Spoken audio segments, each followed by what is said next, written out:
Welcome to the Referrals Podcast, the show designed to help everyone from the solopreneur to the Fortune 500 company win the referral game. If you want to build a company with an army of ambassadors and raving fans who speak highly of you and refer you willingly, you are in the right place. And now, here is your host, Michael J. Maher. Hello, and welcome to another amazing episode of Referrals Podcast. Welcome back for those of you that have listened to us for a while, and welcome for those of you that are new. We appreciate you regardless of who you are. And today we're going to do something a little bit different. Today is going to be a jam session. I sent out a request for your questions, and we have been overwhelmed and swamped with your questions, and I'm very excited to answer some of those on the air here today, and I cannot wait to get to that. But I'm going to make you wait and me wait to get to that, because our shout out today is, okay, this is going to sound a little weird. This is going to be a little different, but my shout out is to me today. Shout out to Michael Maher. Michael J. Maher gets a shout out, and here's why. If you are listening, I want to apologize in advance. If you're watching this on YouTube or some other avenue, I am showing the brand new Event Mastery Event Playbook right now. When I say brand new, I mean completely revamped, completely torn apart from page 00 to page 826. Like literally 100 pages, 200 printed, 100 printed pages, 200 total pages of event awesomeness. And guess what? Event Mastery starts today. Today. You can still get in. You can still get in. You won't have time to print out the book, but guess what? Get in, you can watch, and then you can get that book printed by tomorrow and get your notes in there and get started. The Event Mastery Event Playbook, I literally spent 3 months redeveloping and revamping this entire course and the entire playbook. And you're like, well, like, wasn't it awesome already? Weren't you already getting, like, Parker Smith got 500 referrals, Sherry Harrington got 69 referrals, Kelsey Clark got 59 referrals. Yeah. And I'm like, yeah, but guess what? They only ran one of the three systems. One of the three referral systems within Event Mastery, and they could have done even better. They could have done even better than 569 and 59, and that's in the new book. That's in the new course. I am very excited about Event Mastery. You can check it out, eventmastery.com. The better option is just to sign up for Referral Mastery Academy, become an ambassador of ReferCo, become an ambassador of the Referral Mastery System, become a referral master, and you do that at referralmasteryacademy.com. So check that out when you get a second. A lot of people did ask me, like, how the heck? I just want you to know, I was obsessed. I was obsessed. There's just, how do the ultra successful get things done? And for me, I literally had to block off 3 hours in the morning and work on the playbook. And I had to block off 3 hours in the afternoon for the event playbook. So 3-hour fire sessions. And fire sessions are just an acronym for those of you that are maybe new to the term. Fire sessions are, F is for focus. Focus. Finish one course until success, or finish one challenge until success, or follow one course until success, however you want to do it, but it's focus. The first F in fire is focus. And then the I is immerse, total immersion, like no distractions, no phone, no anything. You have water in there, you have what you're working on, and you have nothing else going on. 110% immersion, like obsessive immersion. And then the R is for recuperation. And so what do we do with recuperation is, all right, total immersion for 90 minutes to 2 hours, and then go take a walk. Go take a walk.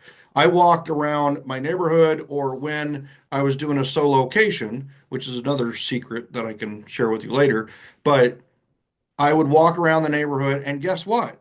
I was so intense on event mastery and the event playbook that I would get like 5 or 6 more great ideas while I was walking around, and my brain kind of relaxed and the blood started flowing, and I would get these great ideas. And then that leads to E, which is for evaluate.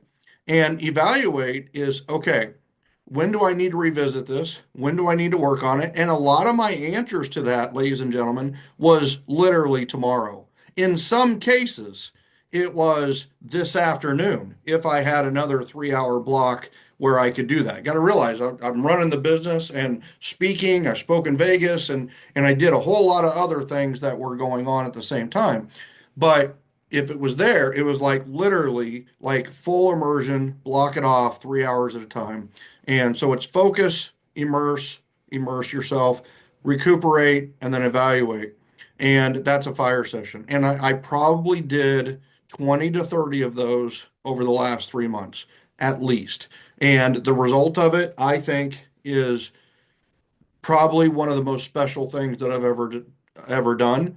I would put 7L right up there with it, and this Event Mastery Event Playbook and the course. I rewrote the course, I rewrote the book, and I'm genuinely excited. I'm excited about the results that are going to come up about from the. In fact, there is no way this class can live up to my expectations. There is no way. There is literally no way that I am so excited to deliver it. I'm so excited about the material.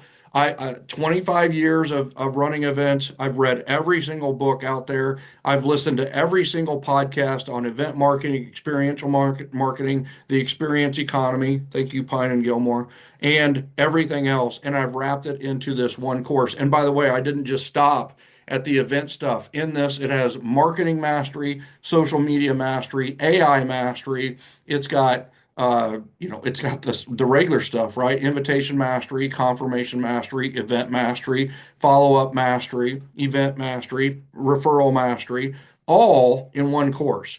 So you're literally going to walk out with like a marketing PhD when you're done. But how do we apply marketing to relationships, to our sphere, to the people we know and the people they know, to maximize referrals?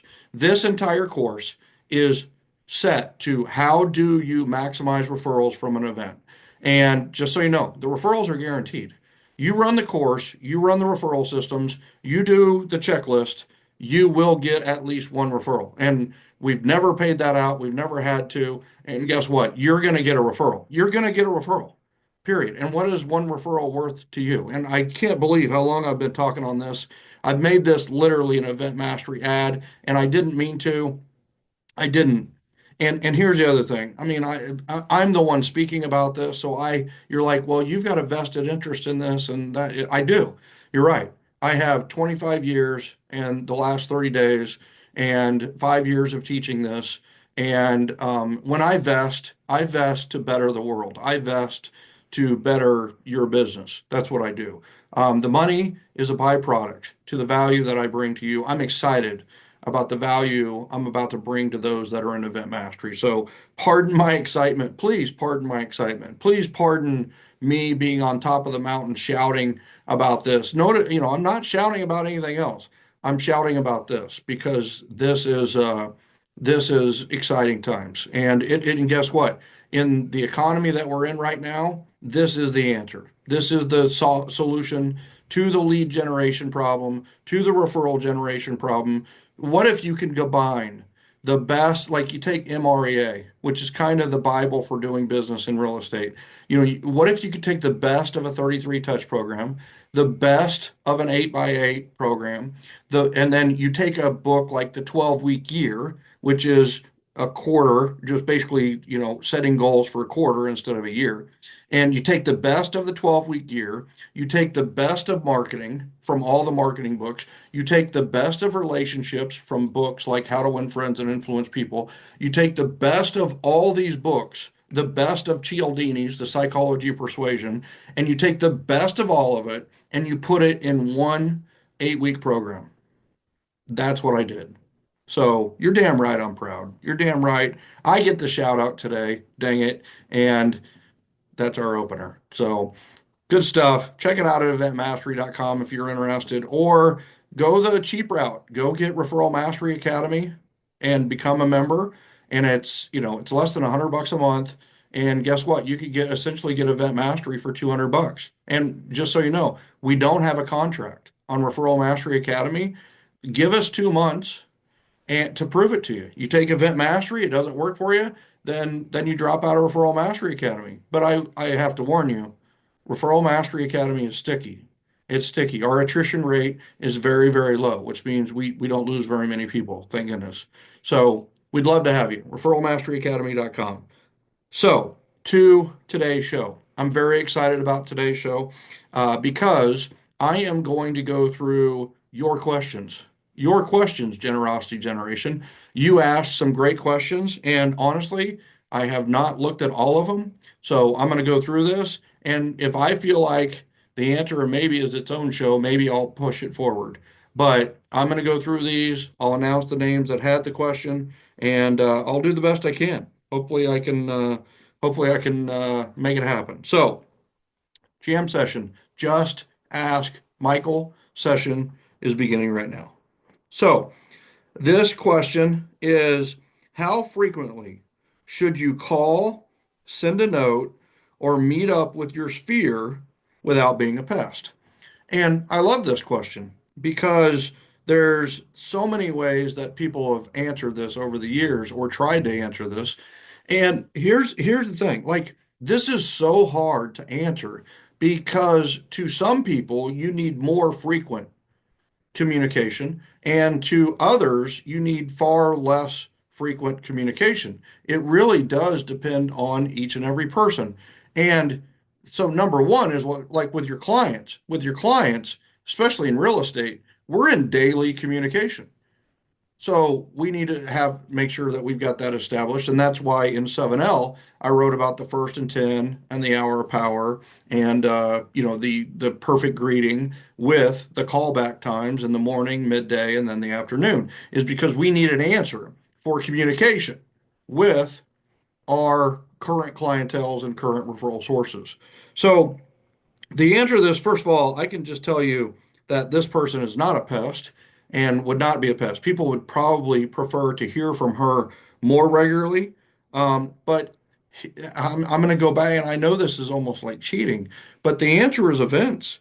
Because what happened, here's the thing. What is the normal expectation for communication? What is the normal, like what is normal? Like what's the normal expectation for communication with your friends, with your family, with people in the community? And the answer is there's really no normal communication other than I would say with family, it's holidays.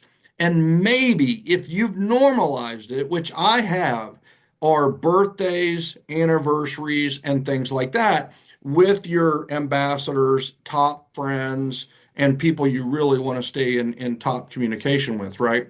So let's say it's above it, but what is normal outside of it? You run into them, right? You think of them, you give them a call, or you text them, or you communicate then. But that's not regular, right? And that's not a frequency or a consistency that we can plan for. So the answer is events. The answer is events, right? So how's that work is you do an invitation and they either do one of three things. They respond yes, which what does that do?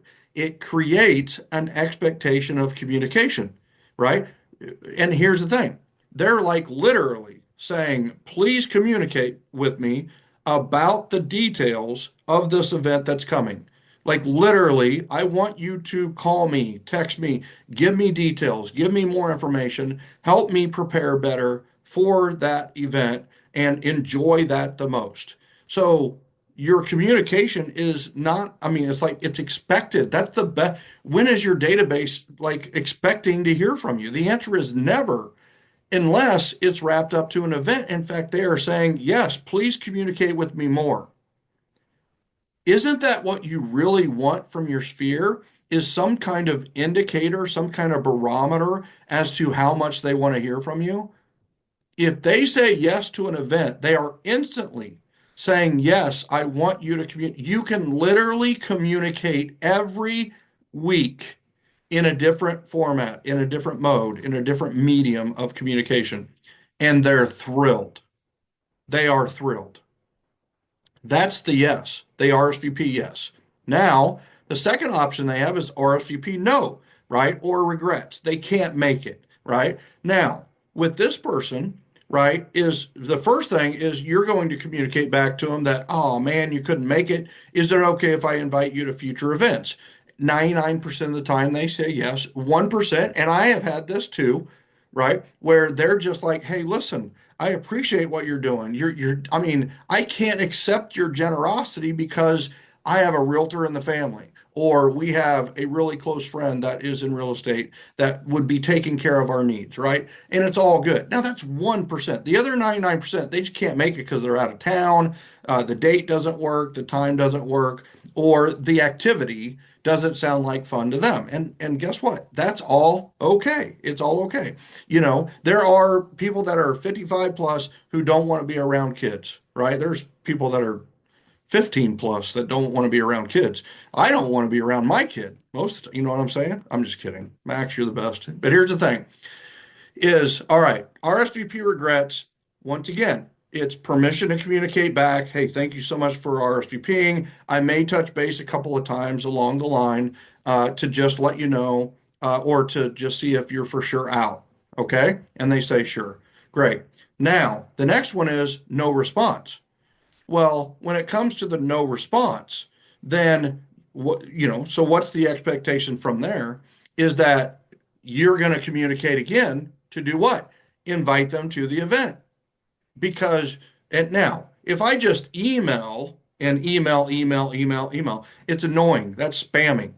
But if one of the communications is email, and then the next one is a text, and then the next one is a call, look at the difference in the perception of the recipient, right? So if I email you an invitation to an event and I don't hear from you, and then I text you the next week and go, hey, did you see the invitation to the event that we're doing in a few weeks here?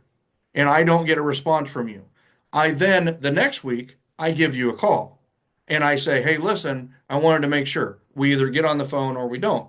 Well, if I get you on the phone and I say, hey, listen, I emailed you and I texted you, that starts a conversation, right? Number one is they might just say they missed it. They were busy, super busy over the last couple of weeks and couldn't get it. That does happen, right? The other one is they're like, yeah, I saw it, but I just couldn't commit to anything because we've been super busy, or, I wasn't sure about it and I had more important things to deal with, right? Which is all good, especially with your first event. They don't know the value that you're providing.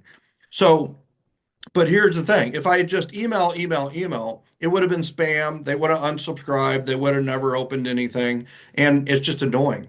But because it was an email followed by a text, followed by a phone call, that different modal approach, what it does is it changes the perception of the recipient. The recipient doesn't think like annoying. The recipient is like, Michael really wants me to go to this event.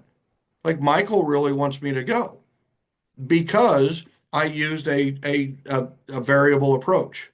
Now, it was the frequency was weekly. The consistency was there. The mode was different. And that's why it works. That's why part of the reason Event Mastery works is because we're not hitting them with the same email after email after email and becoming annoying. We're using a multimodal approach to invite people, and they don't they don't internalize it, or they don't think about it in terms of it being, they don't know that you're doing a weekly touch. They don't know it. They don't. They didn't even see the email, maybe. They didn't even see the text, maybe. Maybe that text was lost in a sea of texts that they got because their kid just got a scholarship somewhere, right? Or it was their birthday and they got a bunch of text messages and notifications that way. So I think the big thing here is the events will really help you when it comes to consistency and frequency. And by the way, what is the secret to marketing? What do they always tell you about marketing? Frequency and consistency. But here's the thing, the problem with marketing and advertising is you don't know what part of that is going to work, and your frequency and consistency to strangers. There's an old joke about advertising that, you know, 50% of it works, but you don't know which of the 50% works. That's the problem. And that is a problem, right?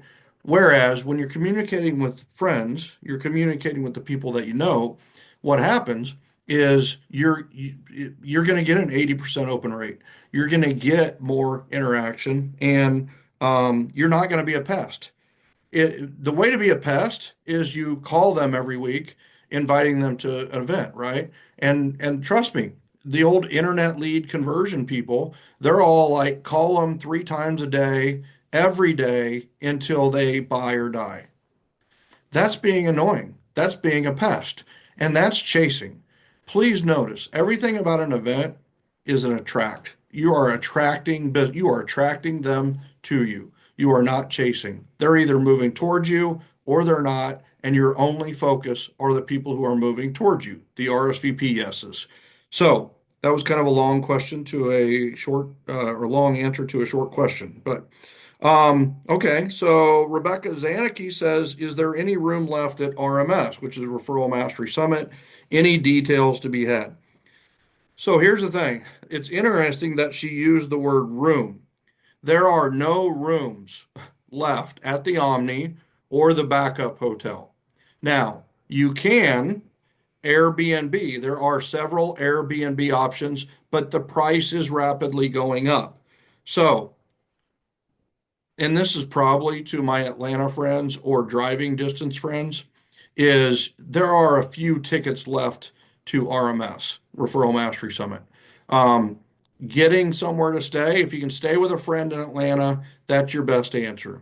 That it really, and you're like, aren't you like, don't you want to sell hotel rooms? Don't you want, and it's like, no, I want to make this experience the best I can for you, right? So, Referral Mastery Summit, you can check out at rms25.com. It's 99% sold out. We'd love to have you if you're like having a huge FOMO, breakdown right now. We can probably fit you in. So check it out at rms25.com. If you're serious about going, email us at support@referco.com, support SUPPORT @referco.com, and we'll work something out. All right. So Rebecca, thank you. Rebecca did get in, by the way. I've already handled that question. What's the biggest bang for my buck in terms of effort that I can do in order to start receiving more referrals? What's the main thing I can do if I feel like I'm not getting enough referrals? I mean, okay, so the first this is from Mark Kelly out of Arizona, by the way. Really good guy, runs a really good solar team and company in the Arizona area. I believe he's even been on the podcast a time or two. And here's the thing, right? Is huh, I I mean, here's the thing, right? Is the answer is events, right? It's events because there, there's 3 aspects to the referral mastery system. There's self mastery, which is the one to none pillar. And when I say one to none, it just means it's you with none other. It's you with yourself. You are serving yourself. You are loving yourself. You are leading yourself. First, love yourself. And so the referral mastery pillar, and then the relationship mastery pillar is the one-to-one aspect, which is you and one other. A phone call is typically a one-to-one. An email is typically a one-to-one. A text message is a one-to-one approach. A one-to-one meeting is a one-to-one aspect. Your consultations, sales presentations, your initial consultations, your buyer consultations, those are typically one-to-one or one-to-two, very intimate, high-level type of situations. And honestly, 7L was written to solve a lot of problems of the relationship mastery pillar. Then the third pillar is event mastery. And I don't know of any other referral somebody that teaches about referral, word of mouth, CX, customer experience, or anything. I don't know of anybody else who has a one-to-many aspect in their business other than sending out a million emails or sending out a million of trinkets or whatever it may be, right? So this is the one-to-many aspect. And so that's the power of Event Mastery. The course, Event Mastery class, is that we have an opportunity here to get the people that like us to get together so they end up loving us. And we get them together, and at one time, we can not only tell them that referrals are important to us, we can actually show them that referrals and their relationships are important to us. So once again, do all roads lead back to event mastery? The answer is no. I'm sure some of these answers are going to be non-event mastery answers, but it just seems like we're solving a lot of people's problems. Referral generation, lead generation, esprit de corps, agent engagement, agent profit. That's another thing about event mastery is what other lead generation method can you make a profit on doing it? I mean, are they paying you to prospect? Are they paying you to call expireds or for sale? But you're not getting paid to do that. You got to like get the client and then close them before you get paid. Well, with an event with the right sponsor partners, you're actually getting paid to get referrals, and you're also getting paid to get them referrals. So, event mastery is a pretty powerful answer to this question. So, all right. Um, here's a good one, right? So, can you tell that sometimes we get a little crazy at the Maher household? So, one quick question: what do you want for dinner tonight? Now, that is from Sherry Mayer. That's seriously, that is one of the questions I got, and it's kind of interesting because that's kind of an inside joke with me and Sherry. Is I asked her like 20, 25 years ago to no, don't ask me what I want for dinner or lunch or breakfast or whatever. Just make something and I'm going to eat it. And a lot of times we decide on Sunday what the meal plan is for the week. And, we got our wires crossed the first 5 or 6 years of our marriage. How the heck we survived those, I have no idea. She's a trooper. She's a warrior for sure. Have you ever heard that song, Oh Sherry, by Steve Perry and Journey? Like, listen to that song again. And that's like Sherry Mayer. It wasn't written for Sherry Mayer, not that I know of, but maybe I need to talk to Steve Perry about that. But the thing about it is like, oh, Sherry is written for Sherry Mayer because she's stuck with it or with me through thick and thin. And but the joke is don't ask me because I make a lot of decisions all day. I'm making decisions. I literally wake up making decisions. And not only that, I put a lot of thought in my decisions. So there were times when I was a weaker man, younger, and I would blow up. I literally would blow up when she would ask me, like, what do you want for dinner tonight? Because I had just made 5,000 decisions that day. And, here I am having to make one more decision. And unfortunately, she would get the brunt of that. Now, in this case, I know that this was a joke, but it is something that's kind of interesting is it might better your relationship to make a meal plan on Sunday nights where you agree to what everybody's going to be eating and go from there. So, all right, let's see. Looking to level up my buyer and sellers to a higher price point, looking for ways to get the attention of those with the more disposable income. Run with the big dogs, so to say. How would you approach this, Michael? This is a great question from Catherine Hamilton. So, Catherine, I appreciate this. And the number one thing is you got to network at a higher price point, right? And how do you do that? The first thing I'm going to do is I'm going to go to the top level of my sphere. I mean, somebody might say you start direct mailing upper bracket homes. And I'm just going to tell you is that is the least effective. You're not going to get an upper bracket listing from a postcard. You're just not. The chances of it are less than, I mean, less than one half of one half of 1/2%. That would be my educated guess on the effectiveness. Now, direct mail does work sometimes at entry level homes, or the first time home buyer homes, where they're first time sellers. The effectiveness is much higher at that price point, whereas the higher level, the way to get is going to be relationships. They tend to go to relationships first. They tend because they trust their network. Who trusts their network more than anybody? The more affluent. So you've got to be networking inside those circles. So I'm going to go to the people at the top of my sphere, and I'm going to go to them, and I'm going to ask them who I need to meet up. And I have this saying. In fact, it's on a poster, but it's when you meet up, meet up. When you meet up, when you do your one-to-ones, don't just meet people for the sake of meeting people. You just don't have enough time, energy, effort, or money to meet with just anybody. If you're thinking, you know what, I could probably get by with sweats and a hoodie for this meeting, then you're probably meeting the wrong person. If you know you've got to dress up, to partner up, to meet up, then you are probably going to, I mean, you got to show up as your best self. Then you know that you're probably meeting with the right people. You're dressing to impress. You're ready to impress. And the best way to impress an affluent person is ask them a lot of questions, which is straight out of 7L. Here's the other thing is I would definitely be asking the question of the most successful people I know, who are the most successful people they know.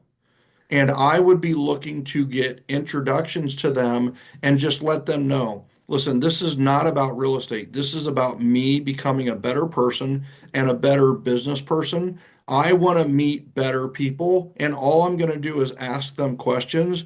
And maybe I'm going to be able to provide value to them, maybe not. But the bottom line is, I'm just looking to meet those more successful people. Who's the most successful person you know? Right? And if they hesitate, it's like, all right, who's the most successful person you know who you would feel comfortable introducing or connecting me to? Right? I'm okay.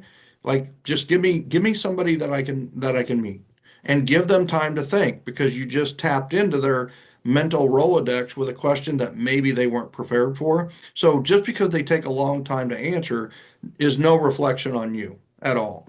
So they think about it. They finally come up with a name, and then they say, you know what, it's probably Dave. Okay, how's the best way to go about making this connection happen? How's the best way? And they tell you that, hey, I could text him right now and just let him know to meet with you. Oh, that'd be fantastic. That's great. So they text Dave, and they say that, hey, Michael's going to be giving you a call, or whatever your name is going to be giving you a call. And then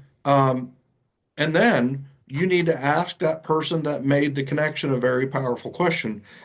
And that is, when I meet with Dave, how can I make our meeting the biggest win for you? What can I do with Dave that would, like, make your relationship with Dave better, or what can I do for you during that meeting? And just listen and wait and just see what they say. And you're going to get everything. Oh, nothing, just be you, right? All the way up to, you know what? Dave and I had been doing business, and I think we should be doing business again. So dropping, some hints in there to Dave that maybe that they should call the original referral source and get back with them would do a lot of good. And I've had that happen many times in my relationships. And the referral source or connector is very appreciative of that. So I'm just telling you, is the number one way that you could get business today is to meet with the most influential person you know. And sometimes influential is affluent too. But take the most influential person you know and help them. Help them in some way, because they're going to be able to reciprocate at a far higher level. So find a way to help the most influential, most successful people that you know, and they will reciprocate in very powerful ways. So I love that. I love that. And also, start studying the higher the more affluent neighborhoods in the area. So become more fluent in the affluent. That was good. Somebody write that down. So become more fluent in the affluent, which means know those neighborhoods, know those builders, know those developments, know those styles. Preview homes in that and just establish yourself as that person, right? And just build your identity around that. It's more of a lifestyle than anything. And just go for it. Catherine, you're going to love it.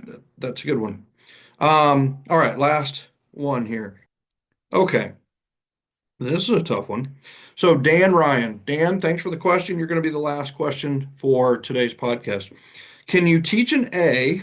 And in our vernacular, in 7L, an A is essentially a champion. They've somebody that's referred you one person in the last couple of years, right?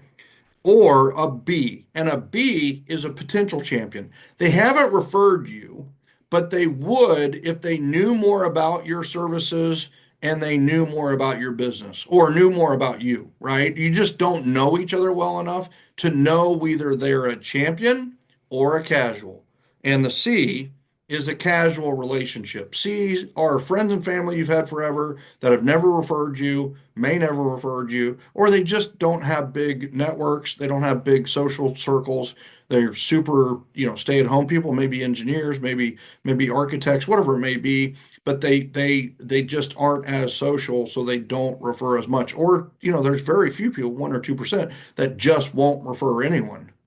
They're just people like that, right? So, we put them in the C or casual department. And then there's, of course, D, which is drip campaign only or delete from your database. And honestly, if they're on a drip campaign only for me, then I don't think of an all. I just don't think about them. I have enough to think about from my A pluses. A pluses are ambassadors, baby. And I am literally on this podcast. I literally wrote the book. The system I have is dedicated to my ambassadors because they made me who I am. And that's the truth. They spread the word. They're the ones that champion me. They're the ones out being ambassadors, speaking highly of and referring me willingly to the tune of maybe 5 a month, maybe 10 a month, maybe 188 here, maybe 88 here, maybe 30 here, maybe 5 or 6 here. So now, Dan's question is, can you teach an A or B to become an A plus without jeopardizing your personal relationships?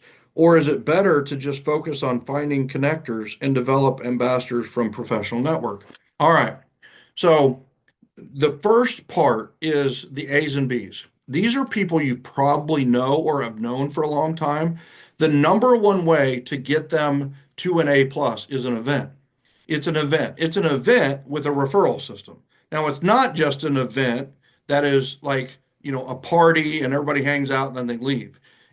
Run an event, right? Run an event that's strategic. And what happens is these A's and B's see you in a different light. They see you as the professional, they see you as charitable, but the big thing is they see you as wanting and needing referrals, wanting and needing business, and they also see you as a success. Most of your A's and B's currently have seen you in a lot of one-to-one interactions, most likely. They have probably never seen you leading a social interaction.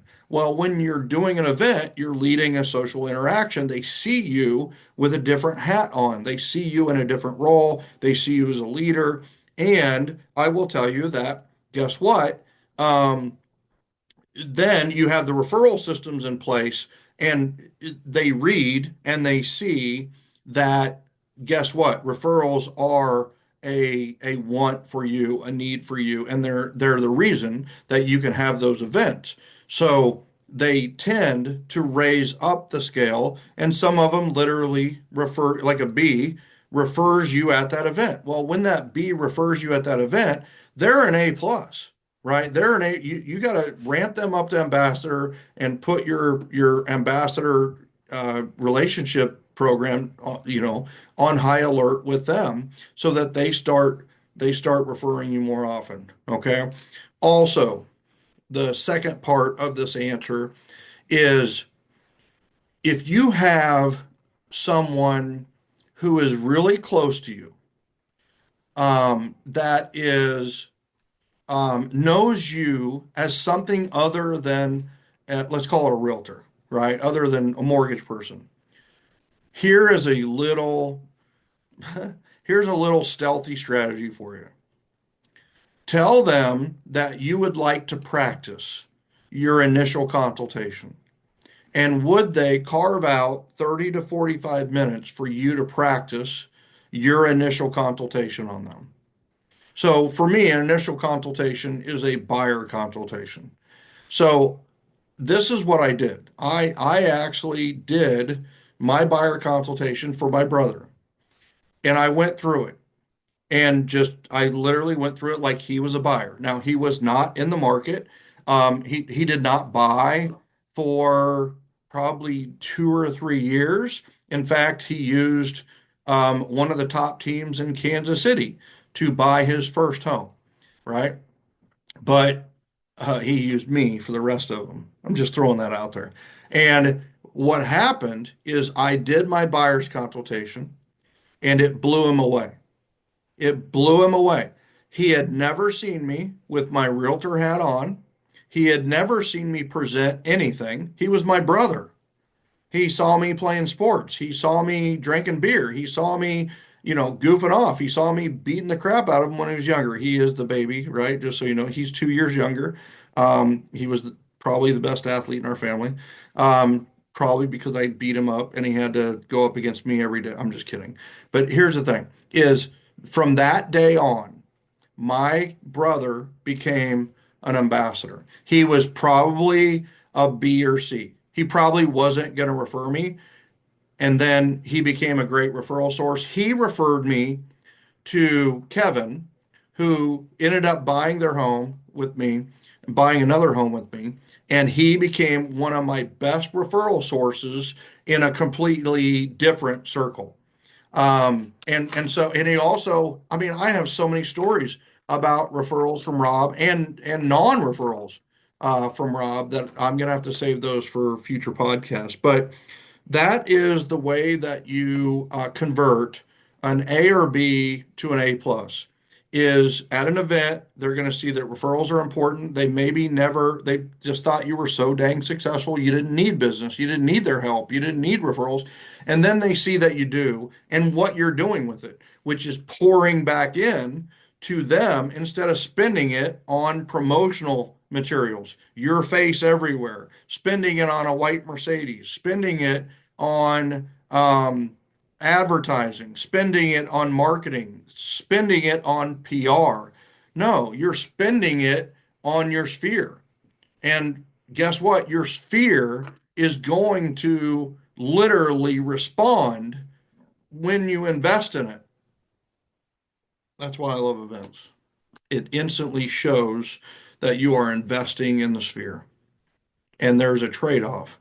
You invest, they pay it off, they pay you back, they invest referrals in you, and they invest their relationships and their friends and the people they know, right? They give those to you, and you give them a more enjoyable life. And then when they're ready to buy or sell or invest or need insurance or need solar or need dentist work or need healing or need chiropractic work, you're the one that they go to as well. So, ladies and gentlemen, wow, jam session. I only got through like 4 or 5, 6 questions, and here's the thing. Did you notice the intelligence of those questions? I mean, that's Gen, baby. That's my people. Like, no idiot question. I mean, maybe what are you gonna have for dinner tonight? So, I mean, I'm just kidding. But here's the thing is smart questions. I'm not sure if they were smart answers. They're just the answers off the cuff, off the top of my head, what I would say to that person in a coaching session. And good things happening. So that is today's jam session, but also today's podcast. And can you let me know if you enjoyed that? Either rate us or review us, or go to joingengen.com, joingengen.com, joingengen.com, and let me know what you thought of today's broadcast. We have never done a podcast like this before. I would love to know your thoughts. Do you like this open? And here's the other thing. If you have a question for me, put it in the joingengen.com group, or you can always Facebook message me, whatever you want to do there. But bottom line, ladies and gentlemen, Referrals podcast. And by the way, I know what the next Referrals podcast is as well. It'll be a little different format too, but I'm very excited about it. And I hope that you'll join us for the next Referrals podcast. Ladies and gentlemen, I love you. I appreciate you. Have a great one, and we'll see you on the next Referrals podcast.